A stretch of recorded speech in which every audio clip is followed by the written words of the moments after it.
Welcome to the Say It Different podcast. My name is Tyler, and I'm joined every episode with my great friend, Justin Dailey. Our hope is to have real, authentic, and helpful conversations about the issues that we're all facing and talking about. Our perspective is going to say it different. All right, first episode, season 2. Here we go. Episode 1. We're back. We are back, baby. Same podcast, new setting.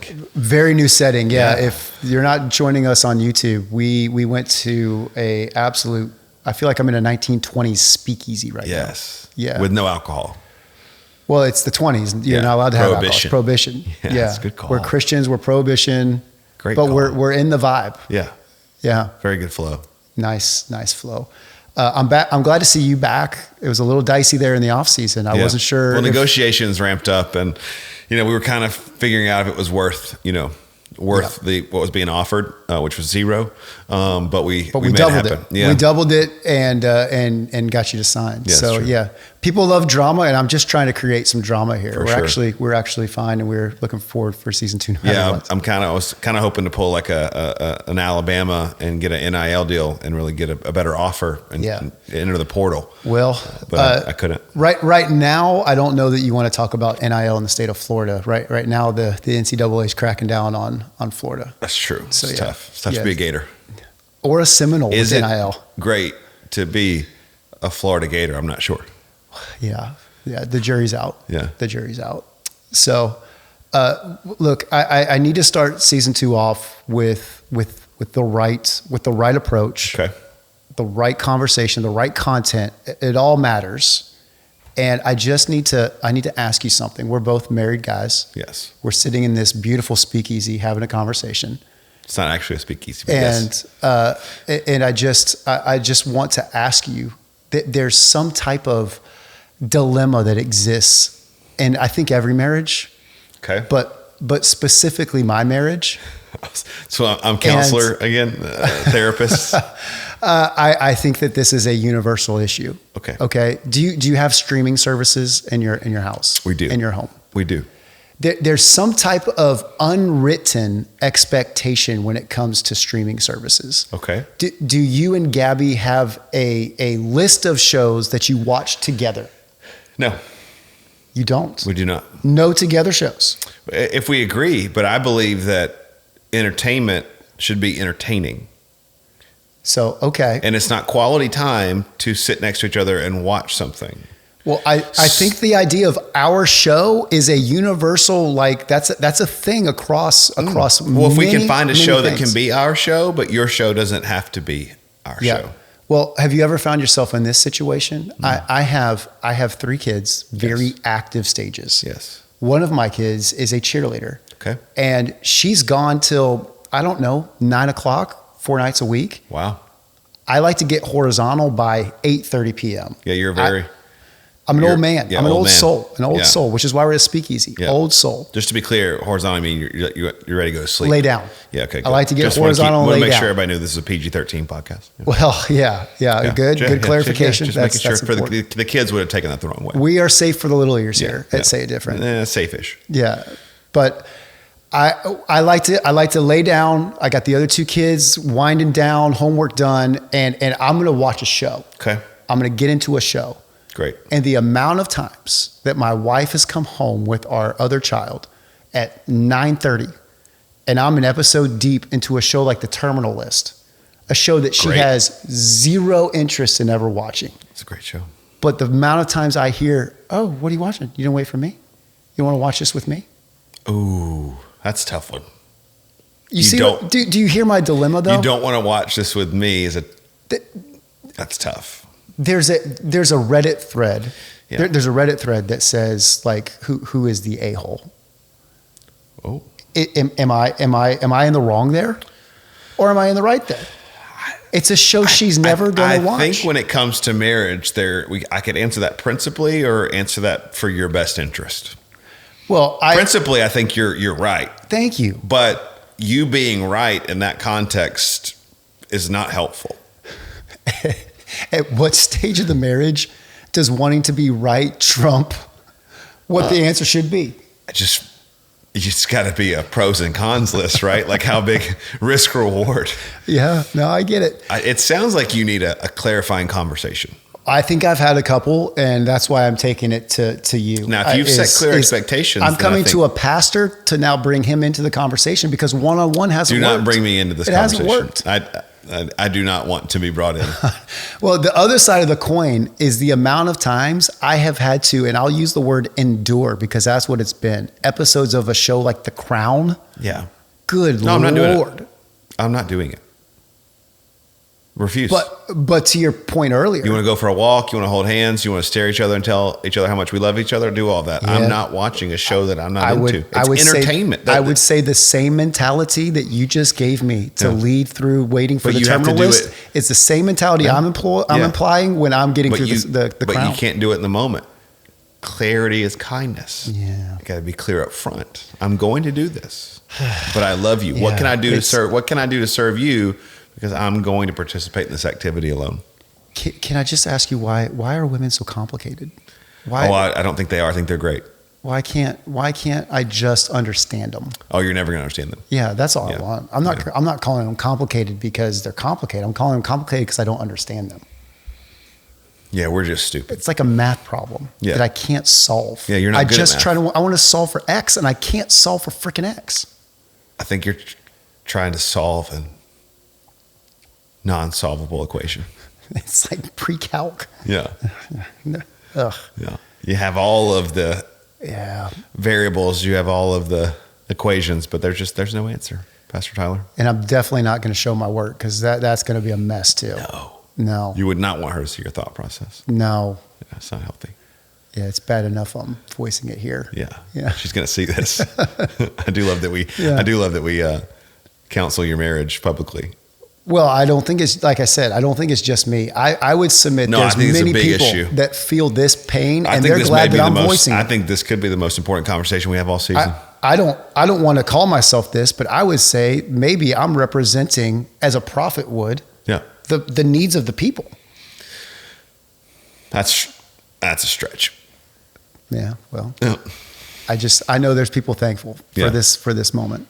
So thank you. Probably not Kelly. I feel that's my cross that I'll carry for the sake of the people. I look forward to our next dinner, our next double date to discuss her perspective. Yeah, well, two sides to every story. She's going to have some strong opinions, that's for sure. Yeah, she always does. Yeah, so which is good. And here's the question: did you watch any more episodes of The Terminal List without her? Oh, I finished that bad boy. Yeah, without her. Yeah. Oh, yeah. Okay, Yeah. Good job. It's a great show. You proved a point. Was it worth it? Yeah, I mean, I'm happy. Okay. It was a great show. Chris Pratt is a heck of an actor. Yeah, Pratt, I believe, on the Instagram handles. Is that what his Instagram is? I think so. Okay. One of his followers, huh? No, I don't follow any. No. We have anything legitimate to talk about there in episode 1, or we just? Yeah, we do. Just getting comfortable. Well, it's been a little while. Got a lot of built up. We only talk here on the podcast in the Speakeasy. Actually, I haven't seen you since season 1. Yeah, it's actually a great break. I feel great. Yeah. I feel like I look great. I'm in good health, and my marriage is decent. Could be better. Yeah, it sounds like it needs work. Yeah. Hey, I want to talk a little about I look at life and I try to be a proactive guy, not a reactive guy. Okay. Right. I like to have a little bit of money in the bank for when the AC goes out versus not having money in the bank, trying to figure it out. And so I'm looking at being a parent and having kids. And I had this thought the other day, because it's only a matter of time before I'm probably asked this, and I'm curious. Why we're both Christians, mm-hmm. right? We both believe in God. We've accepted Jesus as our Lord and our Savior. We both are pastors. Some would argue we're professional Christians, mm-hmm. quote, unquote. But I'm curious, how would you answer the question, why are you a Christian? Why am I a Christian? That's a great question. That's very deep. I didn't see that coming. If you're new to the podcast, I don't have any of the questions before they're asked. For me, it's an experience, right? Like I had an experience with the tangible presence of God where, it was revealed in my spirit, in my mind, in my soul that like, I don't have to do this alone. Like I had an encounter with a higher power where I knew that I was lost, I was broken. Yeah. And then all of a sudden I knew that I could be redeemed and restored. I mean, that is the gospel message. So it wasn't a theology book. It wasn't a sermon. It was just, oh my gosh, there's a better way to live. There's a better perspective to have. There's more out there than what I currently see. Yeah. Yeah. Was that experience like, I think there's a lot of people searching, and even Christians, right? I mean, there've been probably moments in your own Christian walk, I know there have been in mine, where you're questioning like, is all this even real? Like, so I think it's important to kind of express how you know that you know, right? And so like, how do you know that you're saved? Or No. I don't know that I don't God know is real. Yeah, I think it's all about like the validity, the realness of all of this. Like I would say, if you questions are good. God's not afraid of your questions. Yeah, but questioning the validity of God or the presence of God or the existence of God, if you have that question, then you've never encountered Him. Yeah. Like you've never had a personal interaction with the power and the presence of God. Because if you have. Yeah. Explain that a little bit. I mean, I think it's so personal. I mean, I think Gabby and I talk all the time. We have a very different relationship with God. I think it's God, the same way that you and I have a different relationship. You have a different relationship with your kids. You have a different relationship. There's different personalities come together in different settings and different seasons, different levels of intimacy. So relationships look different. So I don't think we can put a relationship with God in a box. Yeah. I think He relates to us. He's the same, but we're all different. Yeah. So I think that interaction could be intellectual. It could be knowledge. It could be emotions. It could be artistic. Like there's so many different ways, right, in which we can connect with the presence of God. I think the problem would be if we start trying to tell people how to. We talked about earlier. It's not an equation. It's not I do this, I get this. Yeah. It's opening up your life. The Bible talks about we surrender our will to His will, our control to His control. A relationship with God is just all about inviting Him into everything. And I think that will look different for everybody. It will produce similar fruit, the Bible says, or results. Like you should live differently because of your relationship with God. But how that interaction, how that relationship happens, I think is well, it's vastly different. It's interesting to me when I asked the question, you went to an experience, which is to suggest that like, yeah, sure, science and facts can play a part. For sure. Truth from the Bible can play, and verses can play a part. But really what keeps you solid and sure and certain is that I've experienced God. I haven't just read about Him. I haven't just heard about Him. I haven't just like been told about Him. I've felt Him. I've lived with Him. I've experienced Him in ways that you can never take away. There's two things in the worst moments of life, which we've both been through, really high highs and really low lows. And everybody listening or watching, I'm sure on varying scales have gone through successes and failures and hurts and traumas. Two things for me personally, and it's a personal relationship with God. Yeah. So my perspective may not be your perspective, may not be somebody else's perspective, but two things for me is I had a real encounter with God that changed my life. Yeah. And I've had countless others in which I just know that He's real, whether it be Him speaking to me, whether it be a moment in worship, whether it be just knowing that I know that this is real. And the second one is it's the best option. Yeah. So on my worst days, I choose to believe this, even when I don't feel it, even when I don't really believe it. Like it's a choice for me, because the other option is God is not real, and then there's no hope. There's no eternity. Right. So for me, it's both experiential and practical. Right. Yeah.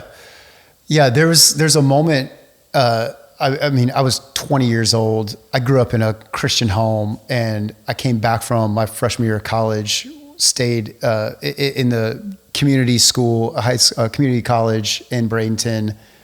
And I was with friends at a party, and I was with these friends all the time, like every Thursday, Friday, Saturday night, right? And the party scene progressively gets worse the longer you're in it.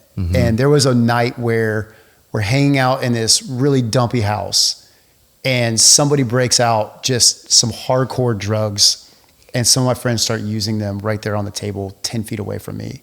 And I was as far from God at the time as you could have been. But again, growing up in a Christian home, there's probably some type of like moral compass there, right?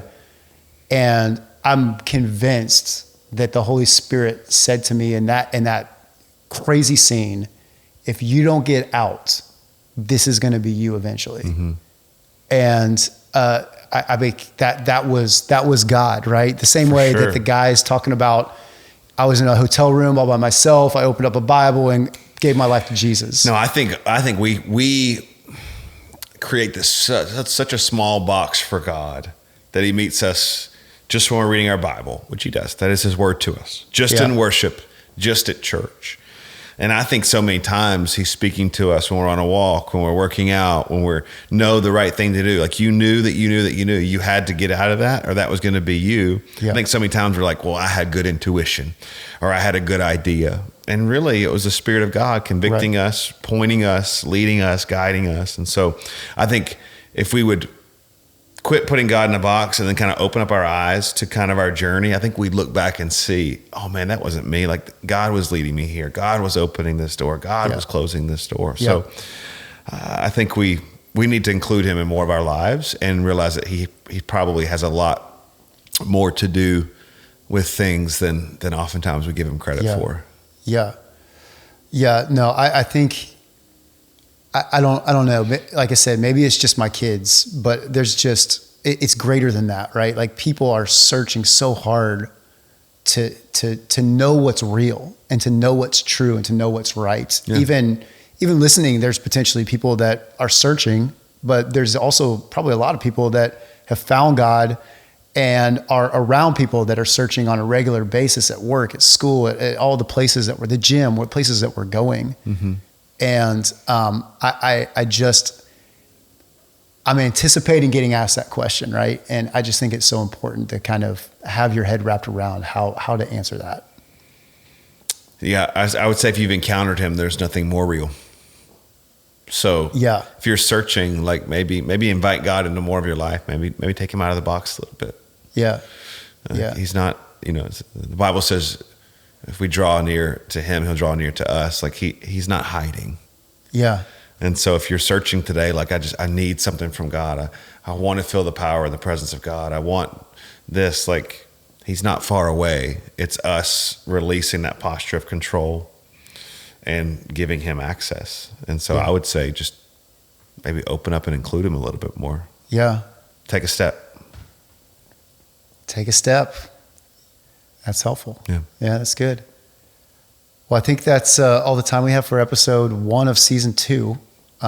As we say every episode, if you like today, we hope that you share it. We hope you talk about it. 5-star reviews only. Subscribe, give us a rating. 5 stars and up is the standard there. But really, if you don't give 5 stars, just don't listen. If you don't like it. That is true. You do have a choice. You don't have to listen. And there's probably better podcasts out there. Wouldn't be hard to find one. No, probably wouldn't. But maybe not a podcast that's as helpful. No, I don't think you're going to solve marriage problems and eternity problems all in 25 minutes. We covered all of it in less than 25 minutes. Solved all the problems today. That's efficiency. Yeah, great job. Yeah. Dailey Althof, presidential ticket for 2024. Not really, but maybe better than the current options. We'll see. If there's a super PAC out there that wants to get behind it, I'd entertain it. Yeah. That's all I'm going to say about that. Doesn't take a lot to be better than the current ones. Well, Yep. Hey, thank you so much. We're grateful for the listen, and we'll see you next episode. Man, thank you so much for watching or listening. Make sure you like, subscribe, share. We'd love to hear what you think about the podcast, and follow us on Say It Different Podcast, not .com, just Say It Different Podcast. I'm old. Hopefully you got it.